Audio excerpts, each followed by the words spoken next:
मैं सरला सैनी स्वागत करती हूँ आप सभी का अपने YouTube चैनल मातृ शिक्षा बाय सरला सैनी पर। मित्रों, पिछली कक्षा हमने 2 रखी थी शब्द रूप की, जिसके अंदर हमने स्त्रीलिंग और पुल्लिंग को हम पहले पढ़ चुके हैं। आज हम नपुंसकलिंग को पढ़ेंगे। तो तत् जो शब्द है वह एक सर्वनाम शब्द है और इसका जो हिंदी मीनिंग है वह है। जैसे जब किसी सेंटेंस में वह शब्द जब आ जाता है तो उस वह के लिए संस्कृत में हम तत् शब्द का यूज करते हैं। तो तत् शब्द का आज हम नपुंसकलिंग का जो शब्द रूप है उसे हम पढ़ेंगे।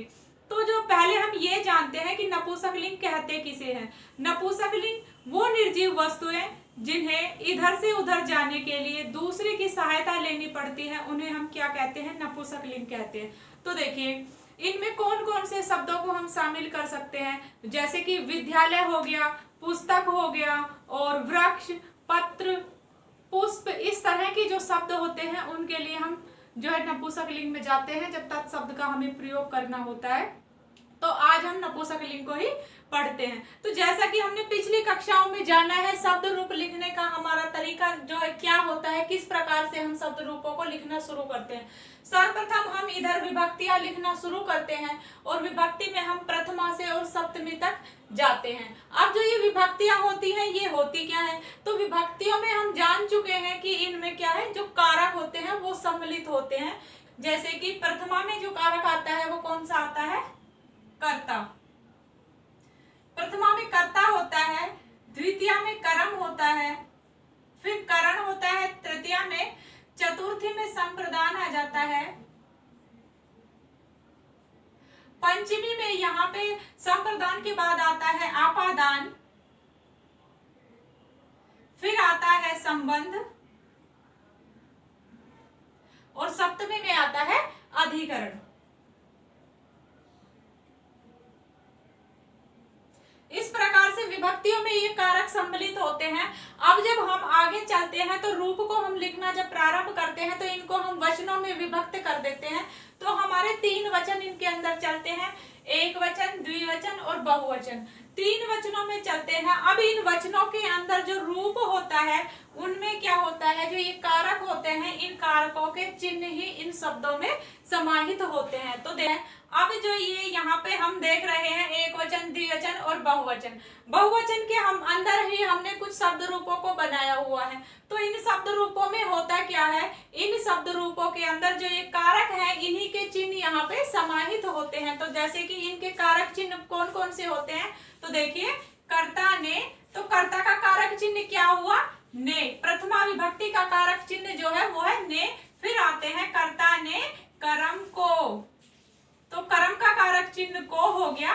फिर आते हैं करण पे, तो करण, कर्ता ने कर्म को करण से, तो इसका क्या हो जाएगा, कारक चिन्ह हो जाएगा से।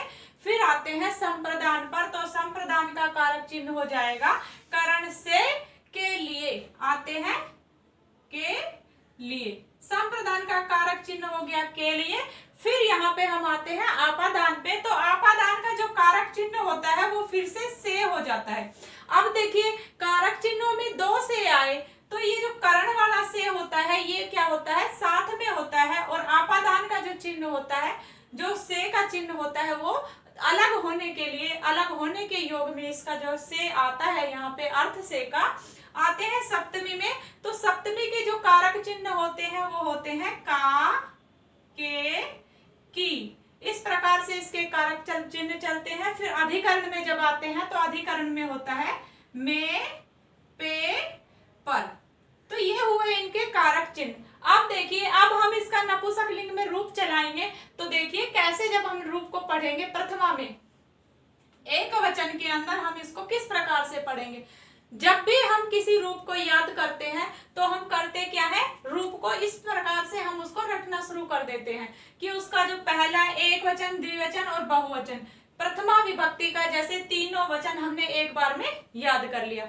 लेकिन इस तरीके से करने से रूप तो याद हो जाता है, लेकिन वो कुछ टाइम के लिए ही याद होता है, हम उसको फिर भूल जाते हैं।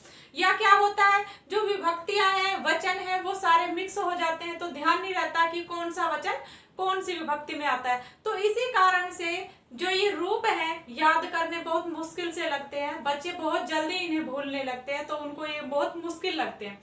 तो देखिए, आज हम इसका जो एक आसान तरीका इसको याद करने का हम जानते हैं, जिसे हम एक छोटी सी ट्रिक भी कह सकते हैं। तो देखिए, जब हम रूप को याद करेंगे तो उसका पूरा एक वचन सप्तमी तक हम याद कर लेंगे, फिर द्विवचन को सप्तमी तक याद कर लेंगे, और फिर बहुवचन को भी हम प्रथमा से सप्तमी तक याद कर लेंगे। तो देखिए, तत्, तत्, तेन, तस्मै, तस्मात्, तस्य, तस्मिन्।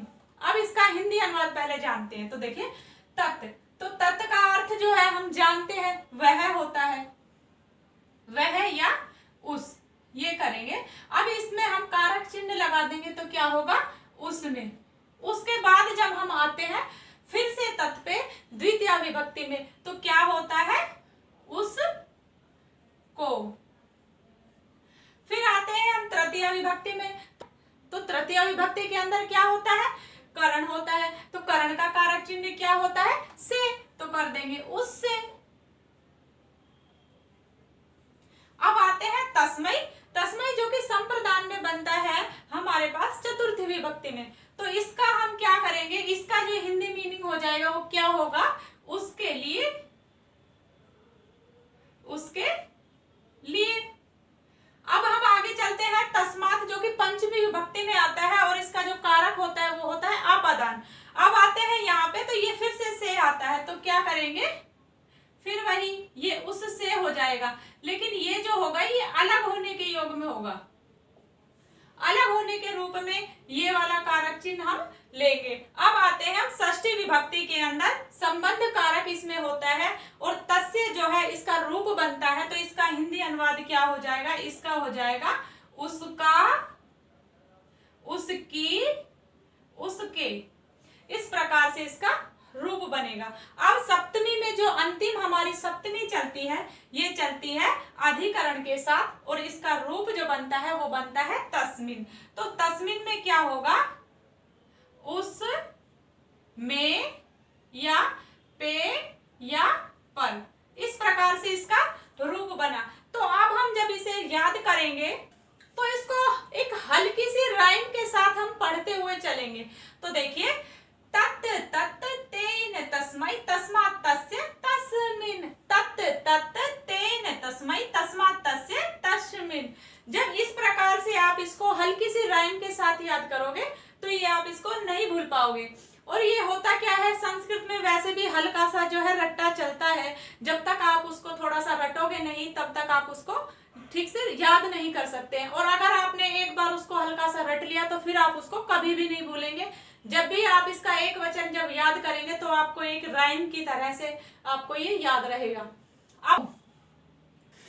अब देखिए, अब हम इसका द्विवचन देखेंगे, यानी कि दो, जो दो व्यक्तियों के लिए, या कहें कि अगर हम नपुंसकलिंग में चल रहे हैं तो व्यक्तियों को हम ले नहीं सकते। तो जैसे दो पुस्तक के लिए, दो पेड़ के लिए, दो पत्तों की जब हम बात कर रहे हैं तो हम द्विवचन में जाएंगे।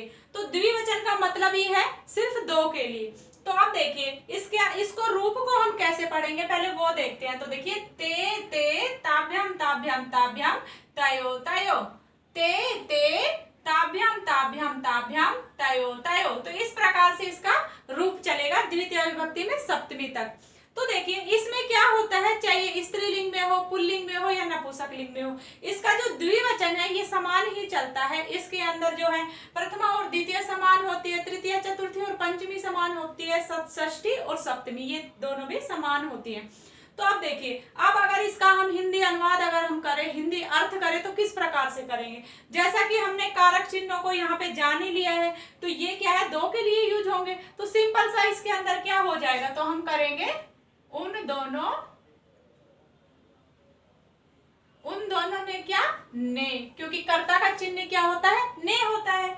फिर हम आते हैं फिर से, फिर वही हो जाएगा। तो क्या होगा, उन दोनों को। तृतीय में जब आते हैं तो रूप बनता है ताभ्याम, तो हम करेंगे क्या, उन दोनों से, क्योंकि करण का चिन्ह होता है से।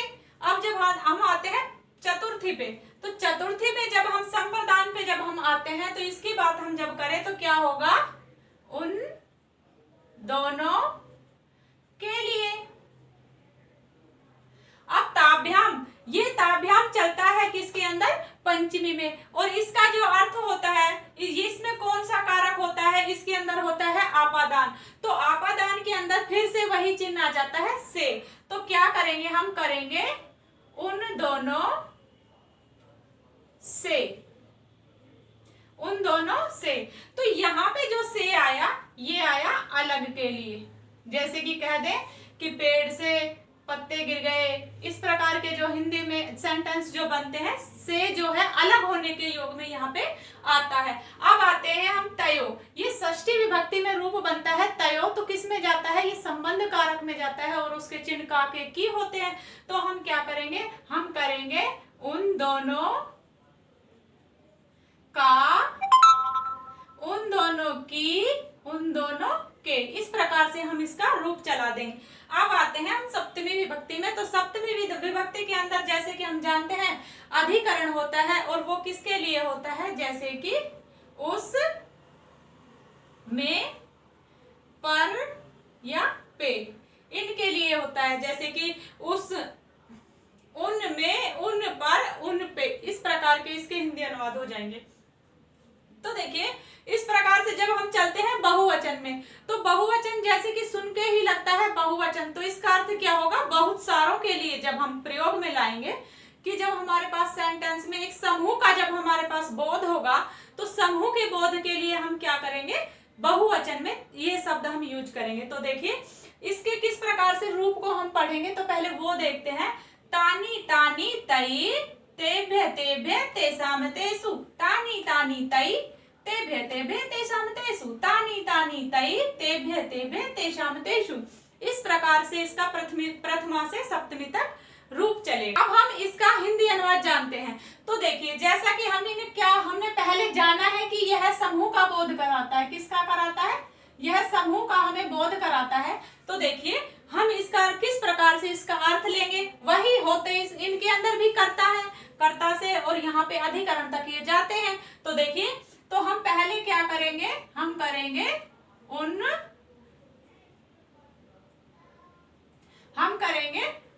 सब ने। अब जब तानी में दूसरी तानी में आते हैं तो यहाँ पे कर्म कारक होता है, तो हम क्या करते हैं, हम करेंगे उन सब को। अब तई तृतीय विभक्ति करण कारक, तो क्या करेंगे, उन सब से, उन सब से। तेभ्य, तेभ्य जो है चतुर्थी विभक्ति में संप्रदान के साथ ये आ जाता है, तो क्या करेंगे, उन सब के लिए। अब आती है बात अधिकरण की। अब हम आते हैं किस पे, आपादान पे। तो आपादान में वही होता है, अलग होने के लिए आएगा, तो करेंगे उन सब से। तो ये किसके लिए, अलग होने के लिए ये आता है यहाँ पे। अब षष्ठी में आता है तेसाम, तो तेसाम को क्या करेंगे, यहाँ पे संबंध कारक होता है, तो तेसाम में उन सब का या की या के, इस प्रकार से होगा। लास्ट में आता है तेसु, तो तेसु का क्या होता है, उन सब में, पे या पर, इस प्रकार से ये जो है रूप चलता है।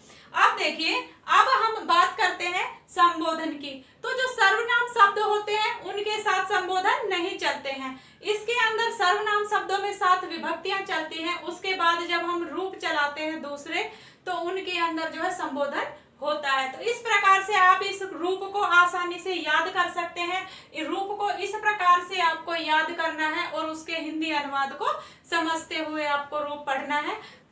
तो ये यहाँ तक हमने रूप को जान लिया। अब देखिए जो पुल्लिंग होता है और नपुंसक लिंग होते हैं, ये दोनों ही समान होते हैं, इनकी सारी विभक्तियां समान चलती हैं। सिर्फ जो प्रथमा और द्वितीय विभक्ति होती है इनमें परिवर्तन होता है, बाकी और किसी में परिवर्तन नहीं होता है नपुंसक लिंग के अंदर। तो हम नपुंसक लिंग के अंदर पुल्लिंग को भी बनाना सीख लेते हैं कि किस प्रकार से वो बनता है। तो देखिए अब हमें इसका नपुंसक लिंग अगर हमें बनाना है तो हम करेंगे क्या, यहाँ पे तत् है तो हम तत् की जगह पे क्या कर देंगे, सह कर देंगे। सह, तऊ और ते, सह, तऊ,